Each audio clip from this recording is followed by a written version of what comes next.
Welcome, and thank you for tuning into today's webinar, Building a Mobile Future, One Benefit Funds Experience. I'm here with my business partner and co-founder at Meteor, Michael Goldberger, and our longtime client and colleague, Rob Sika, Director of Technology at the New England Carpenters Benefit Funds. Meteor is a professional services firm that supports product, platform, and technology teams with consulting, technology, and data services. And we've been partnering with Rob and the team at the New England Carpenters for many years in support of their fund office modernization initiatives. Today, we will talk about one of the most recent and most visible initiatives, delivering self-service to members through what many call the NECBF mobile app. Over the next 30 to 40 minutes, Rob and Michael will share some of the major design decisions that they made, talk about the various trials and tribulations experienced in the development and deployment process, and discuss some of the results since go live, which was about 18 months ago. So thank you both for joining me today, and thank you to everybody that has tuned in. So I'm going to start by diving right in. Rob, I know you receive a daily update with stats on the mobile app. And for those of you joining us, the email update from last night should be visible on your screen. As someone that has a little bit of context, I know those are some pretty impressive numbers. So maybe you can tell me a little bit about what these mean in the context of the overall benefit fund. Sure. Each morning, organizational stakeholders, including myself, receive some automated messages via email that contain a number of metrics and statistics that we use to review and monitor performance of the self-service system. So we can see how many members have accessed self-service, the number of new signups in the last 24 hours, and things like that. It really provides us an opportunity to keep our finger on the pulse of what's going on and how people are using the application. And what we found with more than 70% of our active members using it is that people are in there regularly reviewing the information and are actively engaged in the information that we're storing for them. Oh, so can you put that in the context of the fund? Sure. So we are based in Wilmington, Massachusetts. We are the benefits administration arm of the New England Carpenters Union. We have combined assets of about $5 billion. We're self-administered, self-insured, and we primarily focus on providing benefits like health insurance, pension, annuity, and loans out of our office. Right now, I think we have about 11,000 active members, about 6,000 retired, give or take, and we operate with a little under 100 employees across 3 offices, and that includes 10 members of the IT staff, including myself. Okay. So I want to step back for a minute. I'm always all about context. So let's provide a little context. We've been on the journey with you to deliver on the trustees' vision of building a modern fund office, and in particular, one that could meet members where they are with the benefits that they need. So the slide on the screen shows your program, which range from upgrades to your core system to a major data project to tuning your business processes and also building and deploying the mobile app. So maybe you can talk a little bit about the team and provide some context on how Meteor fits into the landscape. Sure. Well, taking a step back, I would say that when we were about to embark on the journey of replacing our business systems, which is a significant effort, as many of my peers would probably agree, we took that and saw that as an opportunity for us to evaluate our existing processes and the operations that we had in place in support of our of our members. As part of that process, we partnered with Meteor to really take a close, hard look at what we were doing in the office and tried to identify things that were perhaps antiquated or could be replaced by more efficient operations, and adopted those processes from the start. It just seemed to make a lot more sense to us rather than trying to carry forward some of the legacy practices that we had in place, encoding those into the new system and moving those forward. Okay. So yeah. No, that's great. And I'll actually turn to Michael for a minute and ask you. So there's a timeline that people should be able to see on the screen that basically represents the program and this has been going on for some time. And you can see on the screen that member self-service actually started prior to the final phase of the core system upgrade. So Michael, maybe you can add a little bit of color as to what happened, why you started early. That would seem like the harder approach. Sure. Well, as you can see by looking at the timeline, it's a project like this is very complicated. There are a lot of moving parts and overlapping activities going on. And when you think about it from the context of managing the program and coordinating what we call the flight plan, you have simultaneous systems and you're managing the transition from system A to system B to system C. But one of the big milestones in the overall effort was getting the data reorganized and cleaned. It's called cleanup and remediation here.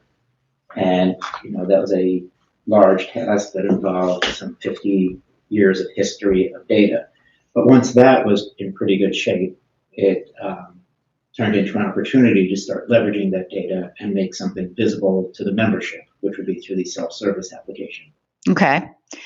All right. So we know self-service is efficient. We know it's the most cost-effective way to support members and constituents. And from other industries, banking, insurance, for example, we also know that it results in the highest amount of customer satisfaction. But there is a caveat, and that is it's not about just having a self-service app. It's about having an app that people will actually use. So Rob, I'm going to ask you, how did you make sure you built something that your members would actually use? Well, I think that when we began the process of replacing core business systems, we recognized that it wasn't just a matter of replacing the software that's used on desktops, but rather in today's day and age, it's all about data and how that data is managed and used. We really didn't want a cookie cutter solution. We looked at what was available in the marketplace. We looked at some offerings from our existing vendor partners, but we really felt that we wanted something that would be more specifically tailored and suited for our carpenters. So in support of that, we took the time to work with our staff and to poll some of our members in understanding the types of information that people were requesting when they called and when they used some of our legacy systems. We like many fund offices similar to ours, we have a website, and on that website we had a very basic estimate calculator that provided a general idea of what a benefit might be for a member upon retirement. But it was oftentimes using stale data, or the accuracy of the calculation was really not up to where we wanted it to be. We also had an IVR system where people could call in and gain access to some of their information, but it's clunky, and I think that our members were expecting more from us. And just as a point of reference, I think using those old systems, we had probably 200 or 300 members who would be connecting in on a semi-regular basis, but it really wasn't a platform that was well received or adopted by many of our members who really want this information and were left in a position where they would call or write letters to us requesting some feedback. So I know this was a staged go live for the core system upgrade, which meant that data was going to be split between your new system and your old system, and you guys were impatient a bit to deploy self-service and have a mobile app. So can you talk to that a little bit? Sure. Well, I would say that I was very patient in understanding the various challenges that come along with an implementation of this scope. However, not everyone shared my viewpoint on that.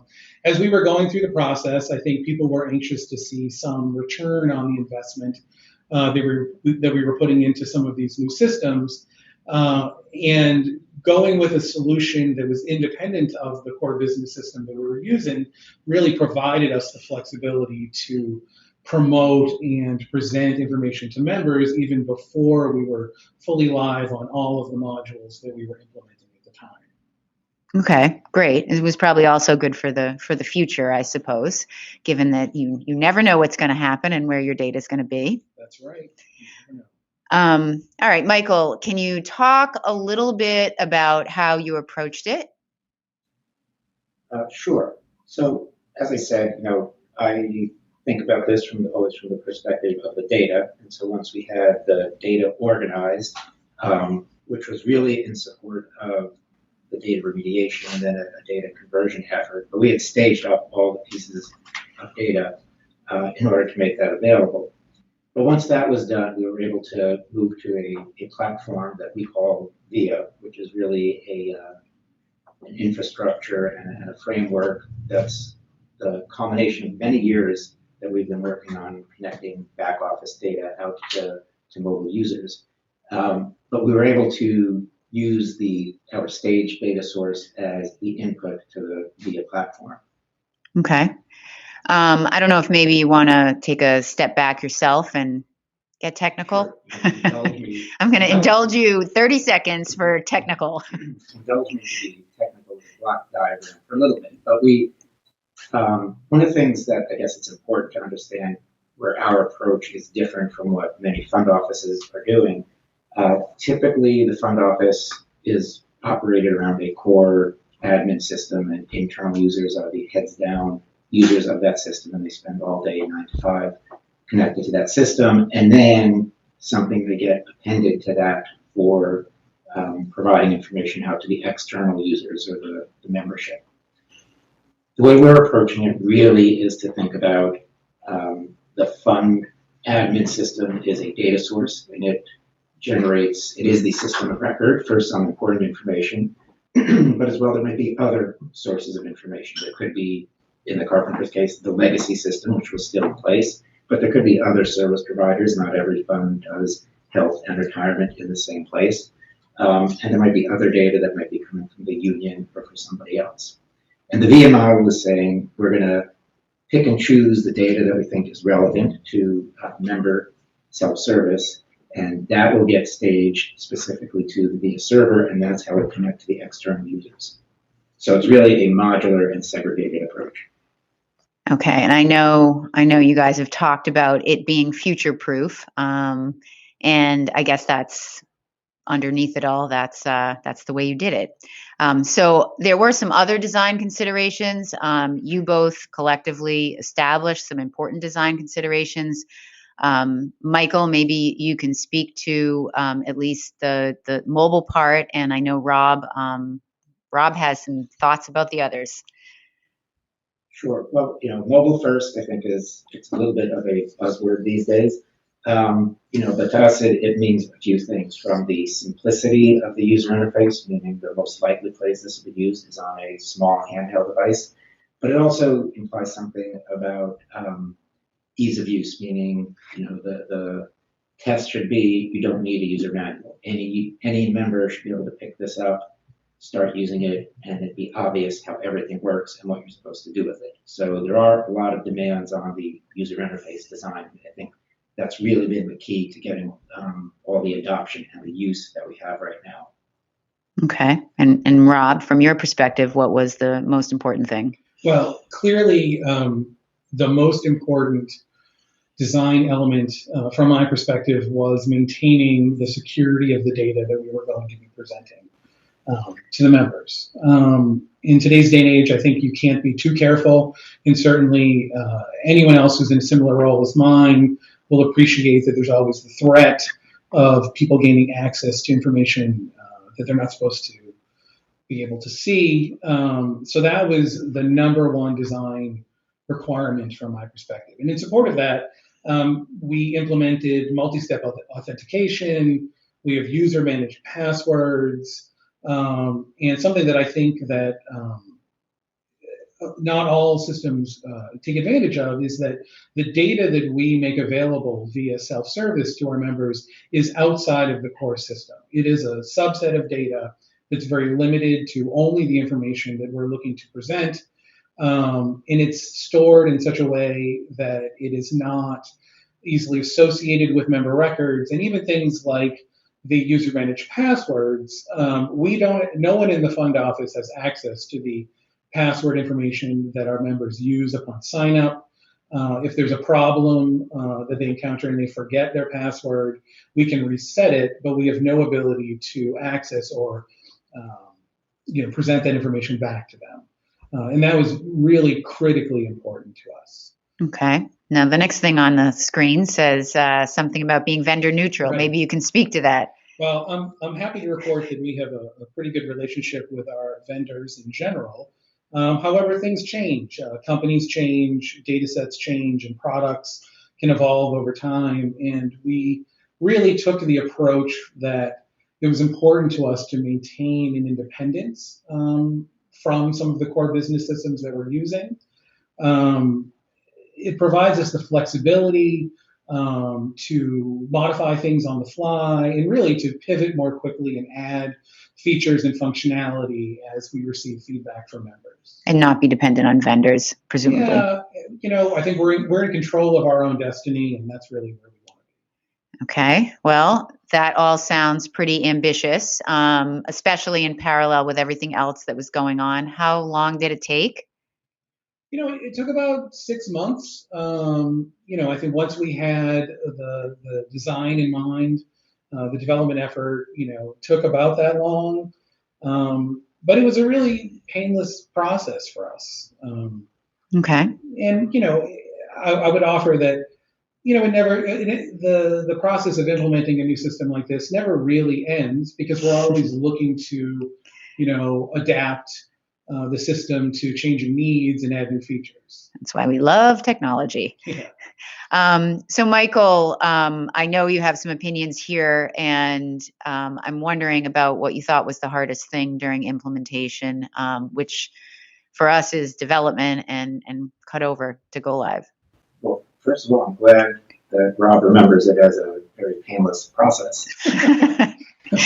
That's big for everybody. But the number one constraint was the time frame, because once a decision was made, we want to make this our beautiful data available to the membership, and we want to do that now. But in terms of challenges, it really is this, the user interface design.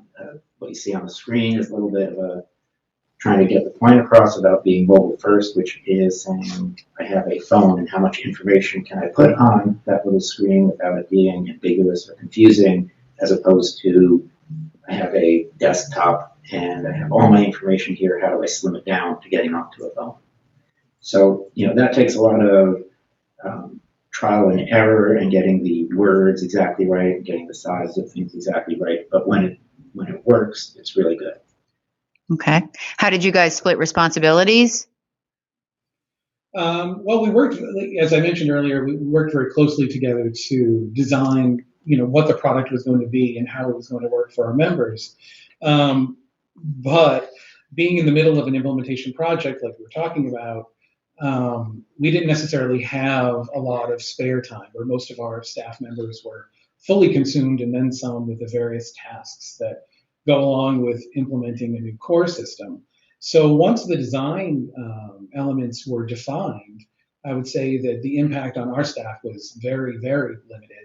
Probably the only thing that we needed to spend any time on was just working with Midir in reviewing the build outs as they were happening and ensuring that things were continuing to move as we expected them to.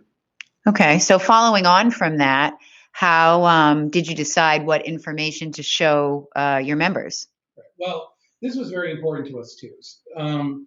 We really took the time up front to work with members of our staff, the people who are on the phones and are on the front lines dealing with the members and their needs. So we polled our staff, we looked at various metrics that we had available to us in terms of the types of information that people were requesting and needing, and we really boiled that down to key information that we knew people wanted to see on a regular basis, and then thought about how to best format that, not just to make it fit in the phone, but understanding that many times people are using their mobile devices to access their information when they're on the go, when they're at a job site. And we really wanted to present that information in a snapshot view that gave people immediate feedback on the types of information that they were looking to acquire. Okay. Michael, I don't know if you have anything to add here. I know there was a lot of dialogue around how clean and lovely the data was and what would be ready to show when. Yeah, I mean, getting back to this user interface point, from a member's perspective, we're looking at, there are hours, and the hours that I work, there is eligibility, am I eligible for the health plan, there are balances in my retirement account, and there's my profile information, my address, and contact information. But so from a top level, everything's clear, it is what it's supposed to be, and the first screen people see is an obvious set of numbers. The example here you see on eligibility, I think, which was one of the interesting stories we got to, because in our initial analysis of what are the questions people have when they would call into the front office was, am I eligible? What's the current status of my health eligibility? So of course that had to be an important one of these first screens, their current status. But as soon as we had something called current status, we learned that people were then interested in, well, not am I eligible today, but am I going to be eligible in the next period? And during the design phase, we were very quickly able to supplement that with, well, here's your status as of today for the current period, and here's where you are in terms of your status for the next period. Hence, that's what's served up there. So switching gears a little bit, Rob, maybe you can talk about what the fund office team had to do to prepare for go live. Sure. Well, we already had the technical infrastructure in place and a high level of expertise in terms of getting the systems up and running and making sure that our uptime was where we needed it to be.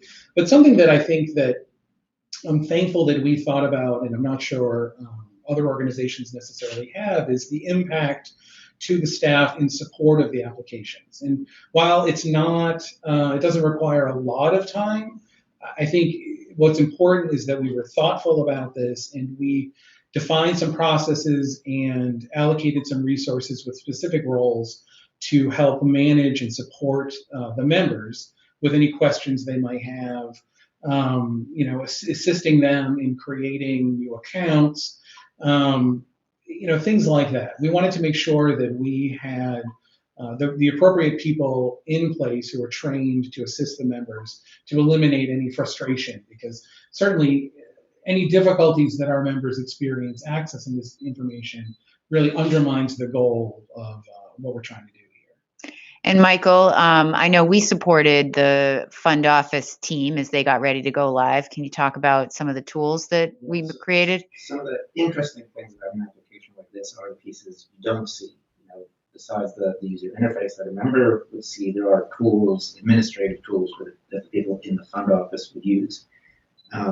So for example, we talked about the security of this system. You can't just say, well, let me log in as that person in order to see their screen. But we did create some tools that would allow the help desk personnel to have at least a window into what the member might be seeing on their screen in case they had a question about it. Okay. So you went live. What was the most challenging thing post go live? Well, I think one of the challenges was getting people to trust and believe in the information that we were presenting to them. We knew that we had spent the time and effort required to cleanse the data and to make sure that it was as accurate as humanly possible. But what we found was, there would be some initial feedback where people would go in and they would find an anomaly in, say, the hours that they had worked for an employer and would question if our information was accurate. But what we found was that this was actually a fantastic tool that allowed us to identify perhaps errors in how their employers were recording the information. And I think over time, people have really, grown accustomed to accessing it via this method and really place a lot of trust in the information we're presenting. From your perspective, Michael? Just to harp on Rob's point, I think the interesting turnaround has been, members sending in messages that say, hey, what's wrong with this? It doesn't show the hours I worked last week. Now the messages will say something like, hey, what's wrong with that employer? They didn't report my hours from last week. So people now believe that the information they're seeing on the app is the true information. If there's a problem, it means something else didn't happen. Okay. Were there any issues getting buy-in around the application from above, trustees? No. I think I'm very thankful that we have trustees of our organization that are very supportive of new technological initiatives.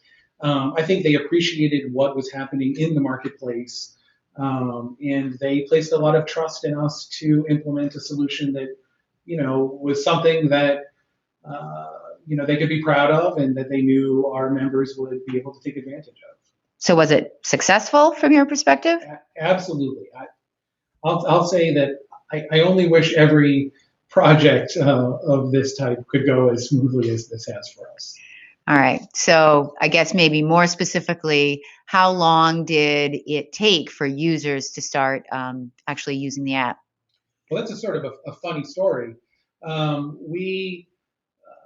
We initially published this as part of a sort of soft open, if you will, where we made it available to a very small group of our members and some of the trustees.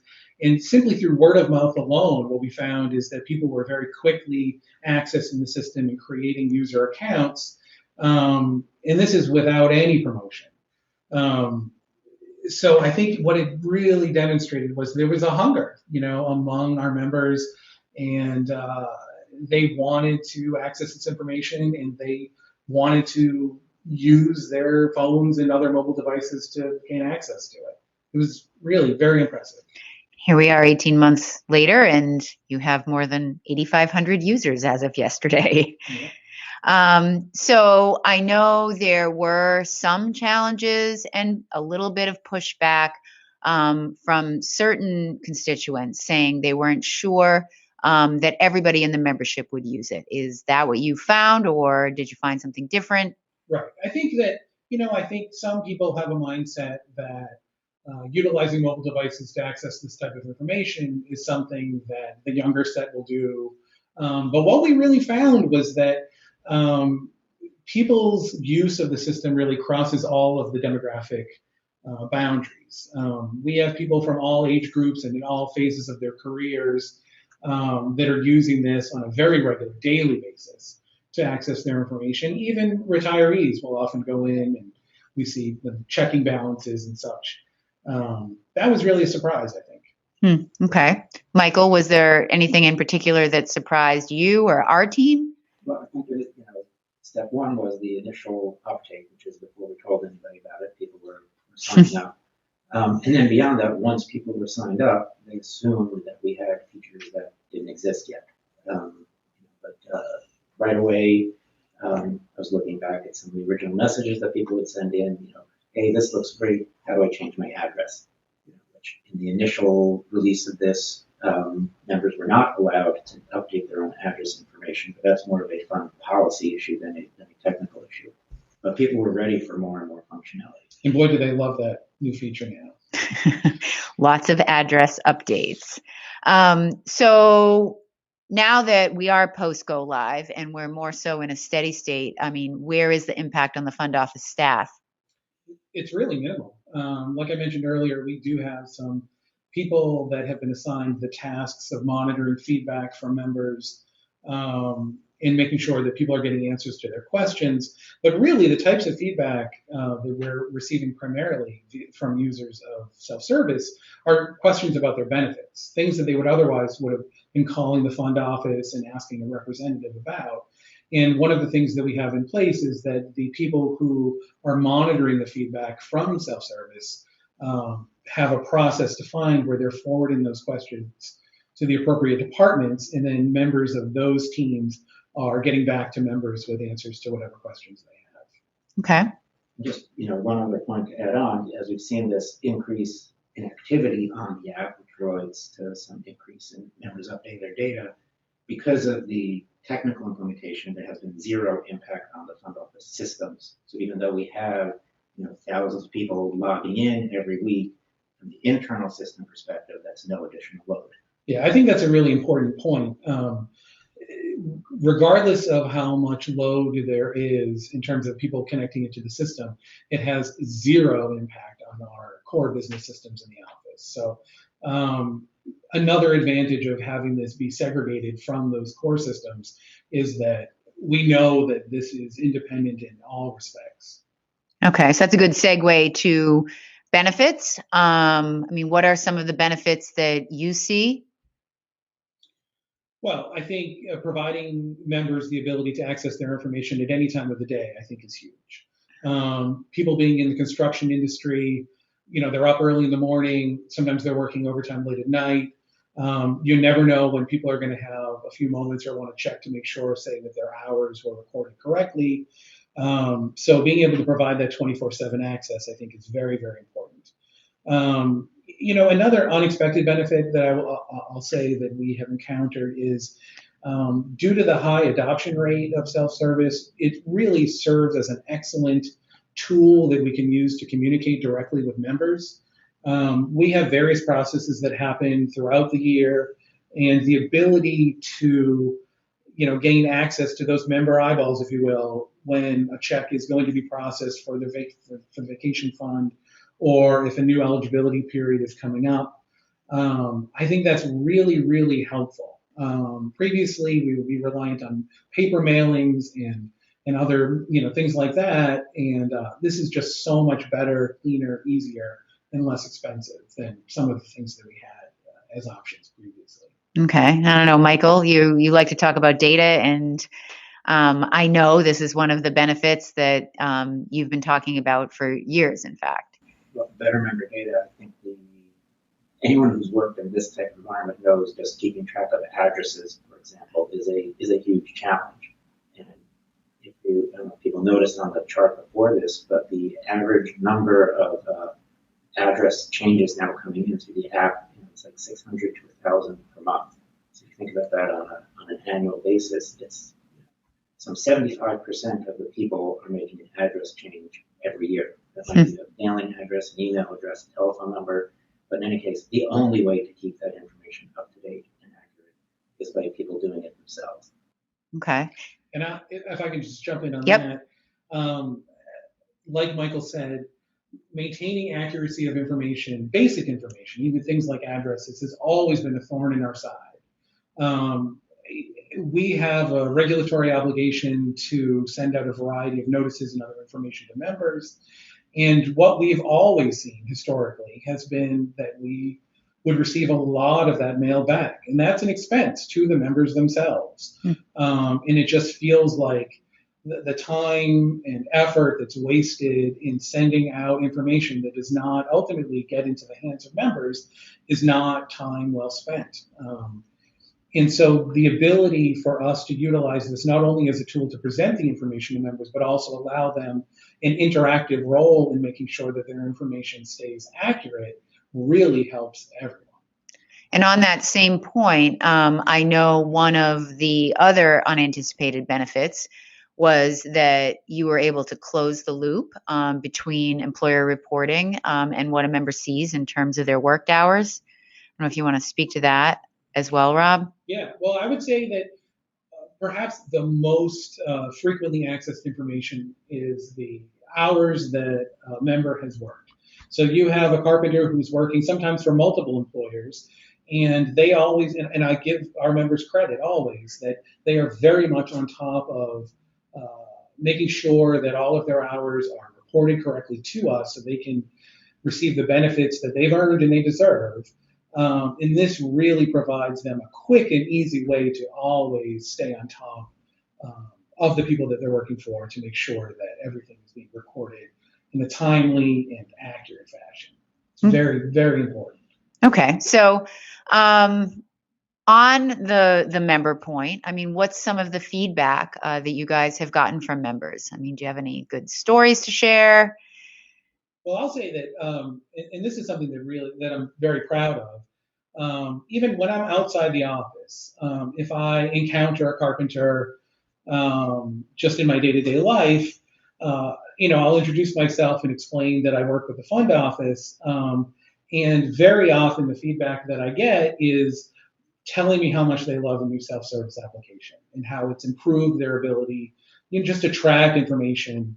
It really means a lot to all the members and their families to know that, we're doing a good job as stewards of their information and that they will receive all of the benefits to which they are entitled. Yeah, well, that makes you feel good for sure. It really does. Michael, I know we have some funny stories, but you might want to share something from the early days. Well, I love to talk about addresses. And so, as I said, when we first turned this on, people could see their address information, but they didn't necessarily change it through the app, but they did have a mechanism for sending feedback. And when people would ask, how come I can't change my address, they would get a response, well, the policy is in order to change your address, you need to have a signed address change form. And so that member simply attached a photo of a napkin with their address signed and sent it in via the app. So this is how people. So a picture got sent via the feedback button. Okay. And so clearly, this is how people want to interact right. with the fund office. That's right. The idea of calling, during office hours isn't always convenient. Doing things through the mail is very 1970s, I guess. So we clearly touched the nerve of this is how people want to interact, and what you see happen today, people, bring in all kinds of questions that. It's great that they're asking the question because it gives the people in the fund office a chance to actually help them. Right. But down to, we didn't think that retired people would necessarily be looking at the application so much because the retirement benefit doesn't necessarily change all that much. But then people will say, hey, I'm checking the app every week and my benefit didn't go up this week. How come? Okay. So it sounds like the fact that retirees were also using the app, that was surprising. Anything else that's been surprising, Rob? Well, I'll say that when members connect into self-service, if there isn't something there that they would like to see, they are very, very vocal in letting us know about new features they'd like to have and new abilities via self-service. But I welcome that feedback. I mean, we really are here to serve the members, and so it's great to be able to have that type of communication channel with them. And even things like on the rare occasion when we're doing an update, adding some new functionality to the system, we'll put up a maintenance window, and it'll only be up for a few minutes. But the number of times when we've done that and received immediate feedback from members asking what happened, I think really was a surprise, but demonstrates like how important this has become as a tool for these people's lives. Before I move to the next slide, I just wanted to point out back to something Michael said earlier about retirees using the mobile app. It looks like South Florida is a place that retired carpenters must go. That's where they have a long commute, right? This is just users by the residential location they happen to have logged. All right, so moving along. Maybe you can speak to whether there have been any patterns in terms of usage.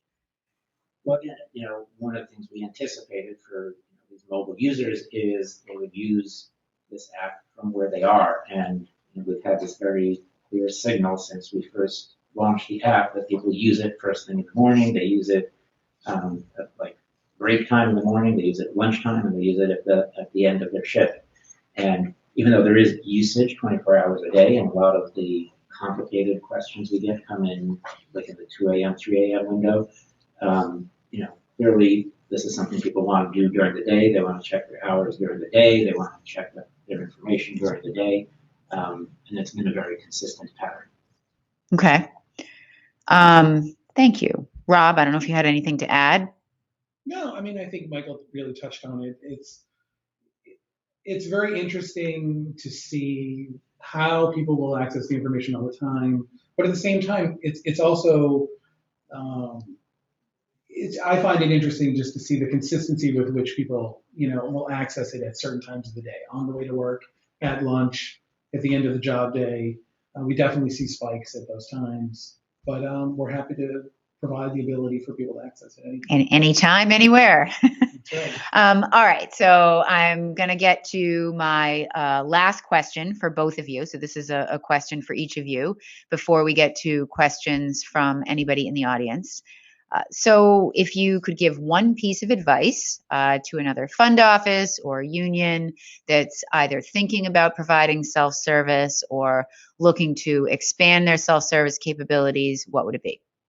Well, I'd say don't wait. What we found, and I think this is really demonstrated by the adoption rate that we've seen, people want it. They want to be able to access their information. They want to make sure that everything is accurate. They will go in and use it. It's not just that we have, more than 70% of our active members using it, but having created accounts, but they're really in there every day accessing this information. So it's not just a matter of people went in initially signed up and then they don't necessarily get back to it, but it's really become a regular part of their day. And it's what you should be doing. That's my opinion. All of the time and effort that we spend in maintaining these systems, all of the fund offices, we're recording this information, we're storing it, we're using it for a variety of purposes, but the world is about data now. And I think this is a way where we can extend that information directly to the members. It's their information, and it's really something that we're giving back. Okay. Michael, one piece of advice? Well, in addition to the now point, I think the approach to take is to think about this as a tool for communicating with the members, not so much as a portal into my fund admin system, which is maybe the old-fashioned way of thinking about it. But if you wanted to communicate with members, if you wanted to facilitate, answering the questions that they ask, what would you put in front of them? And that will lead you to different answers. Okay. Well, thank you to both of you. I'm going to jump to questions. If anybody has a question, you can type that question into the chat box that you can see on your screen. And I'll pause for a minute.